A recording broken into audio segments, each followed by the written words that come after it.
Welcome. Today's story isn't just about a toy. It's about resilience, failure, and the power to rebuild. It began with a humble carpenter in Denmark. No fame, no fortune, just grief and a workshop. From war-torn years and wooden ducks came a small brick, born from loss, refined by fire, and strengthened by failure. A brick the world doubted, but one that quietly built a global legacy. This is the untold story of Lego. How a simple dream became a movement of creativity, hope, and the freedom to build. There are moments in history when something small, something nearly overlooked, quietly reshapes the way the world dreams. Not through noise, not through power, but through purpose. In the early 1900s, in a quiet town in Denmark, a humble carpenter named Ole Kirk Christensen was simply trying to survive. He didn't have grand ambitions to build a global empire. What he had were tools, wood, and a deep love for crafting things that lasted. He built chairs, ironing boards, and ladders. Nothing fancy, just honest work to feed his family. But when times grew hard, especially during the Great Depression, he lost nearly everything. Clients vanished. Money disappeared. Factories around him shut their doors. And still he kept carving, not for profit, but for hope. That's when he noticed something. His leftover wood scraps, the small, broken pieces no one wanted, could be turned into toys. Tiny, thoughtful toys. They weren't meant to impress. They were meant to bring joy. To let children imagine worlds of their own at a time when reality felt too heavy. In making these toys, Ole wasn't just building something with his hands. He was building something for the mind and for the heart. What began in struggle slowly became a mission. The name he gave this new idea? Lego.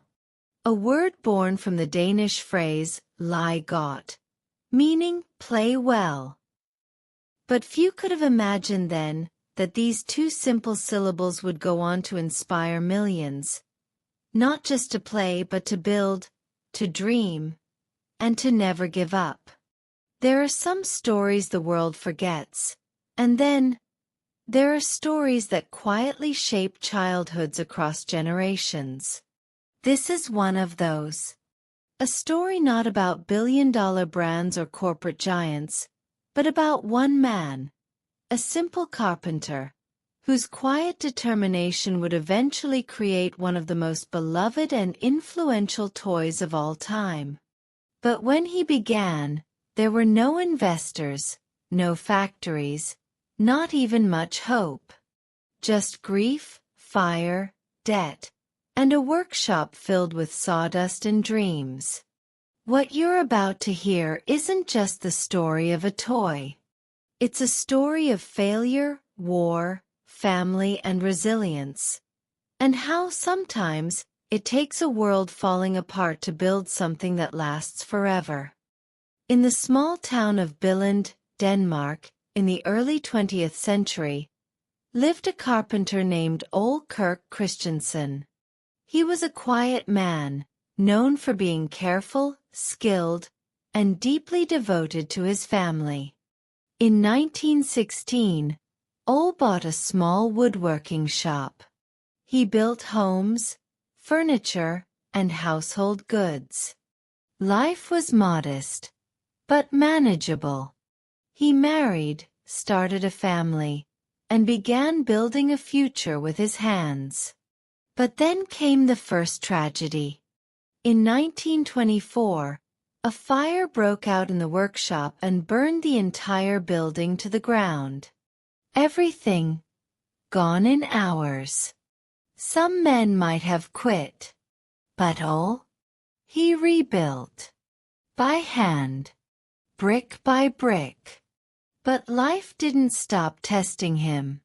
During the Great Depression, people stopped ordering custom furniture. Work dried up. Money disappeared. To survive, Ole had to improvise. He began making smaller wooden products, ironing boards, ladders, and toys. Carved ducks, miniature trucks, whittled animals on wheels. Simple things. But when he showed them to neighbors, they smiled. Their children smiled. And so he kept going. His children were helping now. Sanding, painting, assembling. Slowly, they started selling toys door to door. Then came another blow. In 1932, Ole's wife died. He was left alone with 4 boys to raise and a crumbling business to keep alive. The stress was immense, but he didn't stop. In fact, in 1934, during one of the darkest chapters of his life, he renamed his company. He wanted something short, meaningful, so the name Lego was born. He didn't know it then, but the name would someday become iconic around the globe. Still, the struggle continued. The company barely made it through the 1930s. And then, in 1942, disaster struck again. Another fire. Another total loss. The workshop, gone. Once again. But instead of quitting, Ole did what he always did. He rebuilt. Only this time, he didn't just build a workshop. He built a dream. And this dream came in plastic. In the mid-1940s, Ole stumbled upon a new material. Cellulose acetate, one of the first forms of plastic. Most people didn't take it seriously. Plastic was flimsy, cheap. It wasn't real craftsmanship. But Ole saw something different. He saw the future. He purchased an injection molding machine, a huge investment, especially during tough times. Using it, he began creating plastic versions of his wooden toys. The first ones didn't sell well. People liked the warmth of wood. Plastic felt cold and unfamiliar. But Ole was patient. He kept experimenting, and in 1949, he began producing small interlocking plastic bricks. They weren't the Lego bricks we know today. Not yet. These early versions had many issues. They didn't stick together well. They fell apart too easily. But the concept? It was revolutionary. A toy that could be built, taken apart, and built again. A toy with infinite creative potential. A toy that encouraged imagination instead of prescribing play. Over the next few years, the bricks evolved. The design was improved. And in 1958, Lego patented its now famous interlocking brick system. The one still used today. That year, something else happened too. Ole Kirk Christensen passed away. He never lived to see Lego become a global phenomenon. But his legacy had already taken root. His son, Gottfried, who had been by his side through the hardships, took over the company. And under his leadership, Lego grew, first across Europe, then the world. By the 1960s, Lego sets were being sold in dozens of countries. By the 1970s, they were in millions of homes. And by the 1980s and beyond, Lego had become more than a toy. It became a creative language. a tool for engineering, storytelling, education, and even therapy. What made Lego different wasn't just the product. It was the philosophy. The idea that creativity should be open-ended. That children should be builders, not just consumers. That play was serious work. And that failure, whether it's a collapsing Lego tower or a real-life setback, is just part of learning. But Lego wasn't immune to challenges either.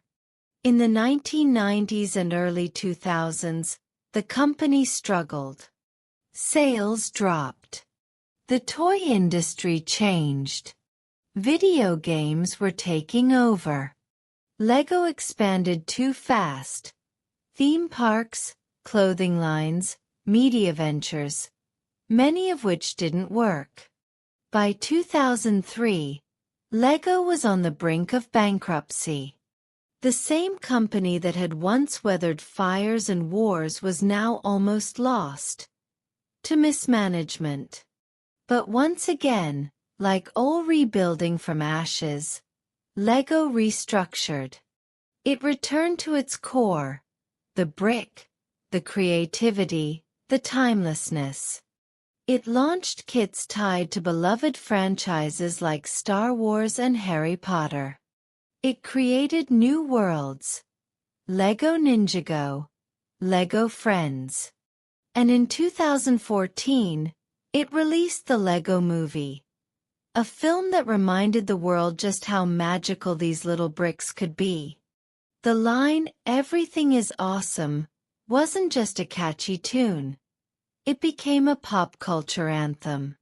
Today, Lego is one of the most recognized, respected brands on Earth.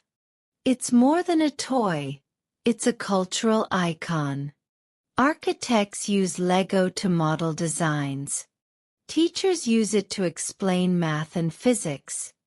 Therapists use it to help children communicate emotions. And kids, well, they use it the way Ole always hoped, to play well. But at its heart, Lego is still the dream of a widowed carpenter who lost everything again and again, and still chose to build. Who believed in the value of play. Who understood that failure isn't the end. It's just the beginning of a better design. A Lego brick is more than just plastic. It represents determination and a long journey through challenges, losses, and hope. It shows how small things, with enough patience and belief, can come together to create something truly remarkable. From a tiny workshop in Denmark to the hands of millions around the world, these bricks have carried dreams, rebuilt after disasters, and stood strong when everything else fell apart. They have been shaped by fire, by failure, and by one family's refusal to give up. Even when times were dark and the future uncertain, the building never stopped. Each piece clicked into place not just with design, but with vision, courage, and faith. What remains is not just a toy. It's a symbol of how something small, simple, and square can carry an entire legacy, one brick at a time. And as the world kept changing, one belief held firm beneath every creation. It's not the pieces on the table that matter most, but the hands brave enough to build with them. Lego teaches us some powerful life lessons, far beyond just play. 1. Failure is not the end, it's the blueprint. Lego began with loss, fire, debt, and rejection. Yet every failure became part of the design for something better. 2. Small pieces build big dreams. Lego bricks are tiny, but when connected with vision, they can create entire worlds. It reminds us that consistent effort matters more than flashy starts. 3. Creativity needs no instructions. Lego lets children and adults build anything they imagine. It encourages free thinking, problem-solving, and joy in experimentation, even when the result isn't perfect. 4. Legacy is built by hands, not money. Ole Kirk Christensen didn't set out to build a global empire. He just wanted to create something meaningful. His quiet commitment passed through generations, proving purpose outlasts profit. 5. Rebuilding is a mindset. Lego's story is about resilience. Fires destroyed workshops. Markets changed. But every time, they rebuilt, with more determination. Life is like that. Start again. Brick by brick. 6. Play connects people. Lego brings children, families, educators, and even therapists together. It shows us that imagination and collaboration are universal languages. 7. Purpose can shape the world. From a small Danish workshop to global classrooms and innovation labs, Lego became more than a toy. It became a tool to learn, heal, imagine, and inspire. So what does Lego teach us? That no matter how small the piece, or how tough the challenge, if you dare to build, you shape something that lasts. More stories are coming up, and you deserve to hear them. So hit the subscribe button and let's grow together.